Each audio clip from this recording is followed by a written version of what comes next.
দেখুন বাঘ এটা কীভাবে মানে একটা খপ মারে বসে গেছে ধরার জন্য, শিকার ধরার জন্য। বাঘ কিন্তু অনেক ডেঞ্জারাস, দেখতেছেন।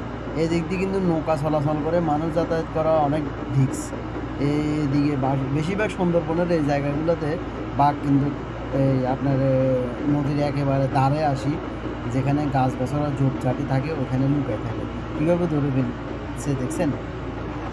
বাঘে কিন্তু ফানের ভিতরে নামিয়েও আপনার কুমিরকে শিকার করে ফেলছে।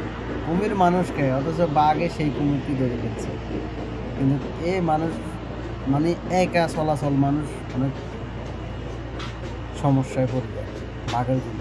সুন্দরবন কিন্তু বাঘের উৎপাদ অনেক বেশি, তার জন্য সবাই সাবধান। দেখতেছেন ধরে ফেলছে, কীরকম বুদ্ধি তার।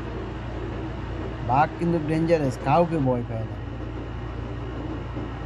বাঘে যে কোনো জীব জন্তু শুধু একমাত্র গন্ধ পাইলে অনেক দূরে চলে যায়, 1 লাখ কত কত। হরিণ এত জোরে দৌড়ায়, হরিণকে ধরে ফেলে, বুঝেন না বাঘের কি অবস্থা। ডেঞ্জারাস, মৃত্যু অনিবার্য। বাঘের হাতে পড়লে মৃত্যু অনিবার্য।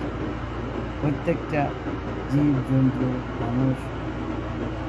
মানুষের চেয়ে বাঘ কিন্তু মোটামুটি দেখতে সেম খাটাও বা এরকম। বাঘ একটা ধরনের 1-200 কেজি, মানুষ একটা 70-80 কেজি, কিন্তু তারপরেও কিন্তু পারে না বাঘে প্রথমে ধরতে।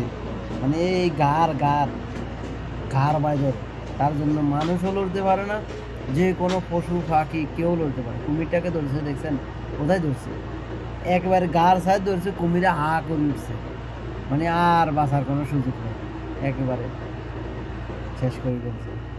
এখন আস্তে ধীরে খাবে, মজা করে।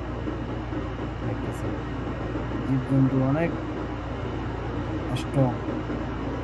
সারাদিন আল্লাহ পাক প্রত্যেকটা জীব জন্তু মানুষ যতজনকে বলেন সবারই রিজিক এক জায়গায় না এক জায়গায় বাটা রাখছে। এইভাবে করে চিন্তা করি দেখুন একবার, রিজিকের মালিক আল্লাহ, কোথায় যে কার রিজিক বাটা রাখছে আল্লাহ ভালো জানে।